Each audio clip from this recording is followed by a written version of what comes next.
hands, close your eyes, start.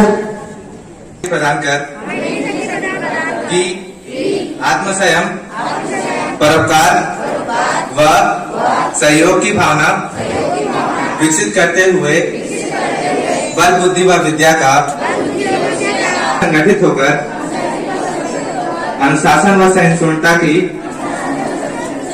भावना स्थापित कर समाज व राष्ट्र हित में महित भूमिका का निर्वहन कर सकें तथा जिंदाल आदर्श ग्राम्य भारती के नव निर्माण व शिखरस्थ तक पहुंचाने में अपनी भूमिका सुनिश्चित कर सकें। ओम शांति शांति शांति। Start a prayer.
प्राचार्य महोदय जी से निवेदन करती हूँ कि हनुमान जी के आगे दीप प्रज्वलित करें।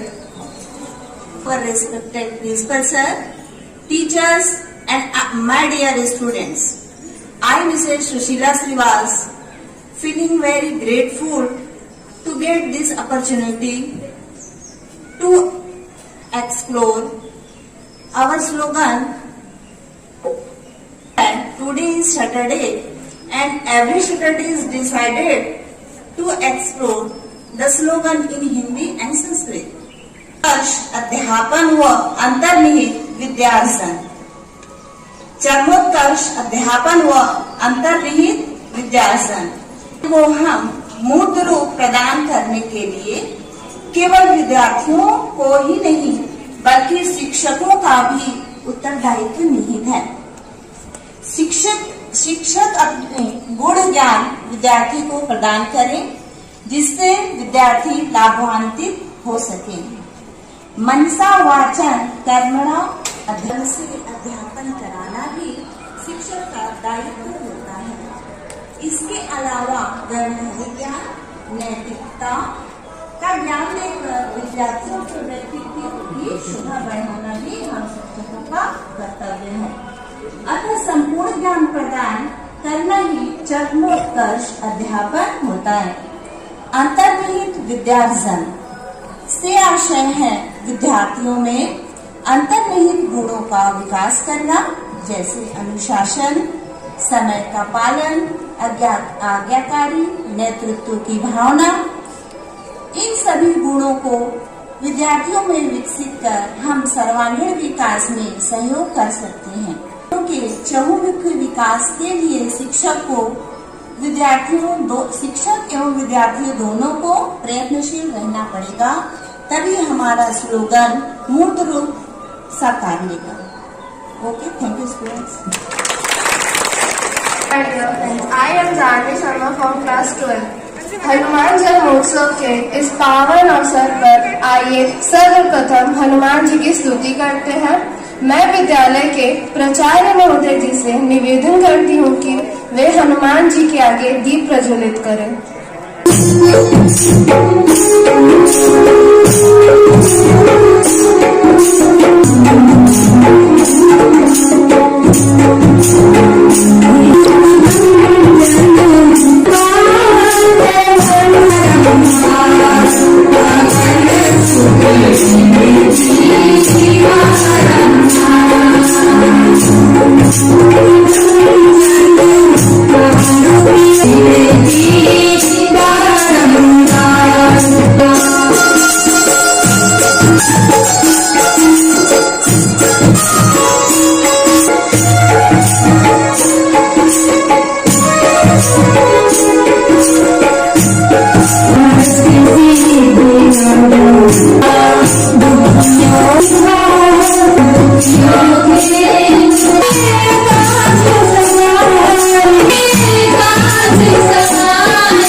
जय श्री राम। सृष्टि का रचयिता सर्वकालिक है। वह सृष्टि के निर्माण से पहले भी था और सृष्टि के विनाश के बाद भी रहेगा। ईश्वर ने जब सृष्टि की रचना की तो ब्रह्मा जी ने काल को 4 युगों में विभाजित कर दिया। सतयुग, त्रेता, द्वापर, कलयुग। त्रेता युग में मर्यादा पुरुषोत्तम श्री रामचंद्र जी ने धरती पर अवतार लिया। उनके अति प्रिय भक्तों में हनुमान जी का नाम युक्त है। हनुमान जी के कई नाम हैं, जिनमें बजरंगबली, महावीर, केसरी नंदन और संकट मोचन नाम लोकप्रिय हैं। इनके अंग वृक्ष के समान हैं, इसलिए ये महावीर कहलाते हैं। केसरी के पुत्र होने के कारण केसरी नंदन और भक्तों के हर संकट को हर करने के कारण संकट मोचन कहलाते हैं। कहा भी गया है, को नहीं जानत है जग में, कपि संकट मोचन नाम तिहारू। हनुमान भक्तों के संकट हटते हैं, बल्कि इन्होंने अपने प्रभु श्री राम को भी कई बार संकट से निकाला है। इसलिए राम जी ने हनुमान जी को संकट मोचन का नाम दिया है और सृष्टि के अंत तक पृथ्वी पे रहकर मनुष्य को संवाद दिया है। पवन पुत्र हनुमान जैसा कोई नहीं। भक्त तो कई हैं, पर जो बात रुद्र अवतार हनुमान जी में है वह किसी में नहीं। तुलसीदास जी ने हनुमान चालीसा में बुद्धि के साथ विद्या के सामंजस्य से ही जीवन की दिशा तय होती है। इससे जीवन में सकारात्मक आती है। श्री हनुमान जी को प्रज्ञा, धैर्य, वीर, राजनीति में निपुण आदि विशेषताओं से संबोधित किया गया है। उनको मानव शास्त्र, साहित्य, तत्व ज्ञान आदि शास्त्रों का गहन ज्ञान है। उन्हें 11वें व्याकरणकार और रुद्र का अवतार माना जाता है। संकट काल में श्री राम और उनकी सेना हनुमान जी से ही सलाह लेते थे। महावीर हनुमान जी की जीवन गाथा रूपी सागर से कुछ कथाओं रूपी मुझे कराते हैं। हनुमान जी के इस नखर व्यवहार से क्रुद्ध होकर उन्हें एक महातपस्वी ऋषि ने श्राप दिया। यदि भूल जाओगे, अपना श्राप वापस लेने की प्रार्थना करती हैं। तो उनकी शक्तियों और बाल्यकाल की बातों को स्मरण कराएगा, तब उसी वक्त हनुमान जी की शक्तियां वापस लौट पाएंगी। और आगे चलकर यही हुआ। आपको हर रोज हम इसी तरह संदूक लगाते हुए देखते हैं। मांग में संदूक लगाने का क्या आशय है? सीता माता ने कहा, हनुमान, मैं अपने पति श्री राम के नाम पर। हनुमान जी सोच में शरीर पर लगा दिया। उनका पूरा शरीर लाल सिंदूर में रंग गया। सीता माता ये सब देखते हुए हंस, मैंने भी श्री राम के नाम का सिंदूर पूरे शरीर पर लगाया है, ताकि उनकी असीम कृपा मुझ पर हमेशा बनी रहे और मेरे प्रभु मेरे आराध्य की उम्र इतनी लंबी हो कि मेरा संपूर्ण जीवन उनकी सेवा में ही बीते। हनुमान जी के वचनों को सुनकर माता सीता का हृदय गदगद हो उठा। तीसरा प्रसंग।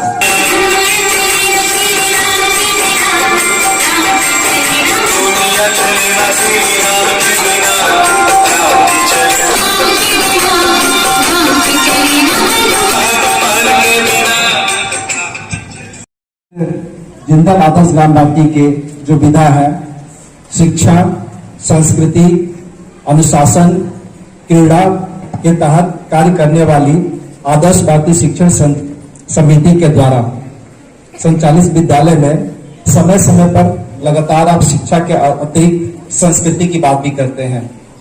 ये बहुत ही सुखद, जितने भी हमारी अवधारणा है छात्रों को बताने के लिए समय समय पर प्रतिबंध है।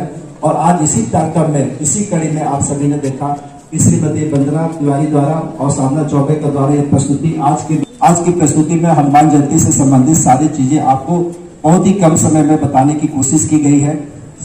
खासकर छात्रों से हमेशा अपेक्षा है कि जब भी संस्कृति की बात होती है, अनुशासन की बात चाहते हैं। हनुमान जी से बहुत कुछ सीखा जा सकता है। हनुमान जी श्री राम के महासेवक थे, इसके अलावा भी एक भगवान के रूप में ही है। अब इसको आप अपने ऊपर लीजिए कि आप एक शिक्षार्थी नहीं बल्कि आप गुरुजनों से कितना कुछ सीख सकते हैं। जैसे कि हनुमान जी के चरित्र से आपने देखा, इसके यहाँ के प्रस्तुति से देखा, बल बुद्धि विद्या के पिपासा आज सभी छात्रों में होनी चाहिए। जब बल की बात होती है तो बल का आशय सीधा सीधा शक्ति से है, वो शक्ति जो हमेशा आपके अंदर समाहित हो, जो हमेशा ही संकट से और तकलीफों से सामना करते हुए आप आगे तरफ बढ़ते रहें और हमेशा सफलता के लिए आप अभिभूत हो। विद्या, आप विद्यार्जन के लिए आते हैं और इस वर्ष का हमारा स्लोगन भी है, आप सभी को मालूम है कि अंतर्निहित विद्यार्जन की बात हो रही है। विद्यार्जन का संपूर्ण परिवार हमेशा आपके सामने प्रस्तुति के रूप में दिया जा रहा है। यह सभी को आपको परिलक्षित है। जब दोहरा उत्तरदायित्व की बात होती है, अध्यापकों के द्वारा शिक्षार्थियों को हम किस मापदंड से शिक्षा प्रदान करते हैं। चुनौतियां हो, उस चुनौतियों का सामना करते हुए आप उस मुकाम तक पहुंच सके। बहुत कुछ आप सीख सकते हैं आज की इस प्रस्तुति से। मैं ये चाहता हूं कि एक संदेश जो यहाँ से दिया जाता है, सभी छात्र इसमें चरितार्थ करें। यह विद्यालय का अपना करने के लिए जितने भी प्रयास हम यहाँ पर करते हैं वो आपके लिए और आपके परिवार तक पहुंचे और समाज और देश इसी प्रकार से आगे बढ़ते रहे। आप सभी छात्रों का पदाधिकारी यहाँ पर जो आज प्रस्तुति है, पुनः सभी का धन्यवाद ज्ञापन करता हूँ। Thank you. Start the national anthem.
तो क्या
आगे से बांधकर पतली किया है।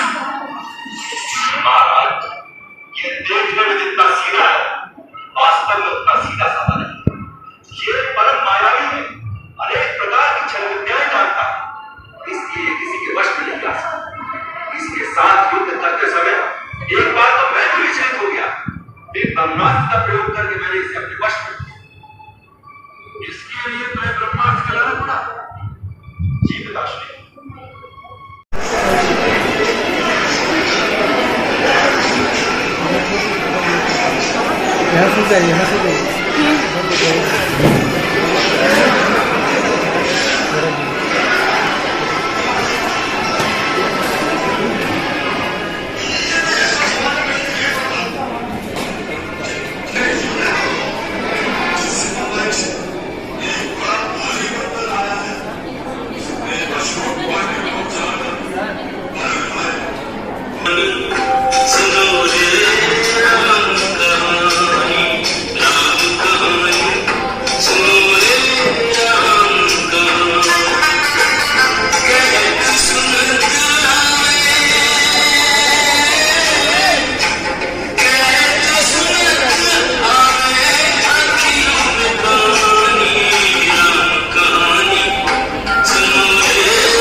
मुझे तुम पर भरोसा हो गया है वंश।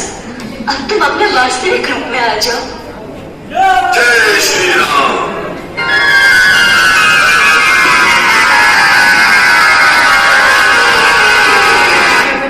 माँ, मुझे भूख भी लगी है। उस वाटिका में सुंदर सुंदर फल है, यही से आरंभ करता हूँ। पहले फल खाऊंगा, फिर वाटिका का विध्वंस करूंगा। कोलाहल सुनकर चिंता ना करना। जाने से पहले एक बार आग की चौरस लेने आऊंगा।